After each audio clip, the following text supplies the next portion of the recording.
غربتی راهی دراز نیست، راهی دراز نیست.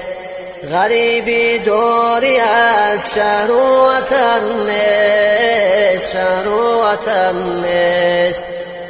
غریبی کو جلحد و زیر خاک است، زیر خاک است. که آنجا جز من و اعمال من نیست، اعمال من نیست. زی سرود سرکش و مغرور مستم، مغرور مستم. دل خود را به دنیا سخت بستم و سخت بستم. بظاهر نام ما باشد مسلمان،